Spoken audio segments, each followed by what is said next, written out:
Welcome to JP life line. ரொம்ப நாள் கழிச்சு இப்போ தான் நான் வீடியோ போடுறேன். பட் சில காரணத்தினால என்னால் வீடியோ போட முடியல.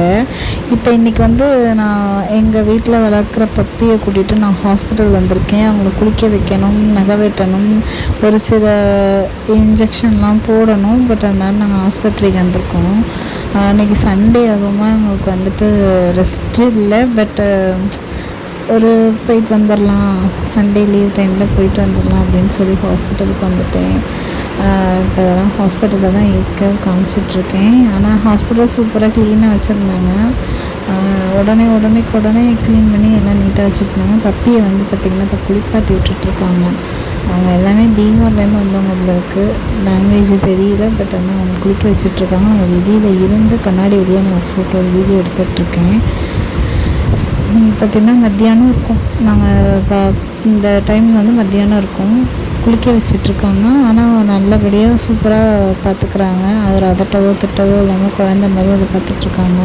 அந்த டைமில் நான் சைட் கேப்பில் அங்கே வச்சுருக்க ஸ்நாக்ஸு, அந்த பெட்ஸுக்கு இதெல்லாம் வச்சுருந்தாங்க. அதை பார்க்கவே நல்லா இருந்தது. இது பார்த்திங்கன்னா பூனைக்கான செக்ஷன் போல் இருக்குது. பூனைக்கு என்னென்ன கொடுப்பாங்க, அந்த மாதிரி அந்த ஸ்நாக்ஸு, ஃபுட்டு எல்லாமே வச்சுருந்தாங்க. அது விளையாடுறதுக்கான எல்லாமே பெல்லு, இந்த பாருங்கள் ஹனி பெல்லு, இது மாதிரிலாம் நிறையா வச்சுருந்தாங்க. அதுங்க குழந்தைங்களுக்கு விளையாடுற மாதிரி. அதுங்க கேட்ஸும் நல்லா விளையாடும் போல இருக்குது. இது டாக்ஸுக்கான பிஸ்கட்டாக இது. நான் இதை இப்போ தான் பார்க்குறேன் முறை. இது முன்னெல்லாம் இருக்காது, ரொம்ப இருக்காது, கம்மியாக வச்சுருப்பாங்க. இப்போ தனியாகவே சேல்ஸ்னே மெடிஷன்ஸ் மாதிரி நிறையா திறந்துட்டாங்க. ஸ்நாக்ஸு தான் இது, ஜெல்லு மாதிரி இருக்கிற கூட ஐட்டம்ஸ், அதுங்களுக்கு யூஸ் பண்ண வேண்டிய அந்த செயின், கழுத்தில் கட்டுற மணி, இது எல்லாமே. இதெல்லாம் போன்ஸ். இது எங்கள் பப்பிமா எதுவுமே சாப்பிடாது. எதுவும் இதில் இருக்கிறது எதுவுமே சாப்பிடாது. இதெல்லாம் பெரிய டாக்ஸுக்கெல்லாம் கட்டுவாங்களா, அந்த இது பார்த்திங்கன்னா நல்லா அழுத்தமாக இருந்தது. பார்க்க நல்ல செம்ம அழுத்தம். இதெல்லாம் அந்த டாக்ஸ் கழுத்துங்க. இது கடிக்கிறதுக்கு, விளையாடுறதுக்கு, டாக்ஸ் விளையாடுறதுக்கு. இது எல்லாமே வாயில் கட்டுறது, கடிக்காமல் இருக்கிறதுக்கு வாயை கட்டுறது, நெயில்ஸ் கட் பண்ணுறது, அது எல்லாமே வச்சுருந்தாங்க. இது பெட்டு, படுக்கிற பெட்டெல்லாம் இருந்துச்சு. நிறைய சொன்னோன்னா நிறைய குட்டியாக வச்சுருந்தாங்க. இது எங்கள் வீட்டில் ஏற்கனவே ஒன்று இருக்குது, பார்த்துருக்கேன். நான் ப்ளூ கலர் இருக்கிறது ஏற்கனவே இருக்குது. இது பார்த்திங்கன்னா இது ஒரு மேட் மாதிரி. இதில் ஜெல்லில் இருக்க லிக்யூட் இதில் ஊற்றினா நாக்கில் அந்த டாக்ஸ் நக்கி சாப்பிடல நாக்கில் உள்ளே இருக்குதுன்னு இதாகும்.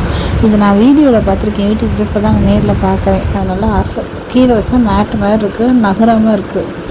ஷாம்பு, அது டாக்ஸ்க்கு கேட்ஸ்க்கு யூஸ் பண்ணுற ஷாம்பு. குளிச்சாச்சு, குளிச்சு ரெடி ஆகிட்டாங்க. நான் வெளியில் நின்றுட்டுருக்கேன். அதோட வீடியோ எடுத்துகிட்டு வந்துட்டேன். பார்த்திங்கன்னா எல்லாம் குளிச்சு க்ளீன் பண்ணிகிட்ருக்காங்க. துண்டு கேட்டாங்க, அங்கே துண்டு எடுத்து கொடுத்துட்டோம். நம்ம ஒரு துண்டு எடுத்துகிட்டு போயிடணும் அப்படின்னு சொன்னாங்க. எடுத்துகிட்டு சொல்லியிருந்தாங்க. அதனால் துண்டு எடுத்துக்கலாம். நம்ம ஹேர் ட்ரையர் நம்ம எப்படி காய வைப்போங்க, அது மாதிரி டாக்ஸுக்கு அந்த ட்ரையரை வச்சு காய வச்சிட்ருக்காங்க. ஹேர் நிறையா இருக்கும்ல பப்பிக்கு, அதனால் ஹேர் ட்ரையர் யூஸ் பண்ணுறாங்க. எல்லா டாக்ஸுக்குமே யூஸ் பண்ணுறாங்கன்னு வச்சுக்கோங்களேன். நல்லா க்ளீனாக தொடச்சி க்ளீன் பண்ணிட்டோம். நான் அதை எனக்கு அந்த ஸ்மெல் எனக்கு ஒத்து வரல. எனக்கு ரொம்ப எப்படி சொல்கிறேன்னா வாமிட் வர மாதிரி இருந்துச்சதுனால நான் வெளியே வந்துட்டேன். வெளியில் பார்த்திங்கன்னா நல்லா செம்ம காற்றுங்க. நல்லா ஆடி மாதத்தில் பிடிக்கிற மாதிரி நல்லா காற்றடிச்சிச்சு. அப்படி இயற்கையை பார்த்துட்டே இருந்தேன். இதோட அந்த விளாக் முடியுது. உங்களுக்கு நெக்ஸ்ட் விளாக் நான் இனிமேட்டு உங்களுக்கு கண்டினியூட்டாக விளாக்ஸ் வரும். சில காரணத்தினால நிப்பாட்டிட்டேன். பாய்.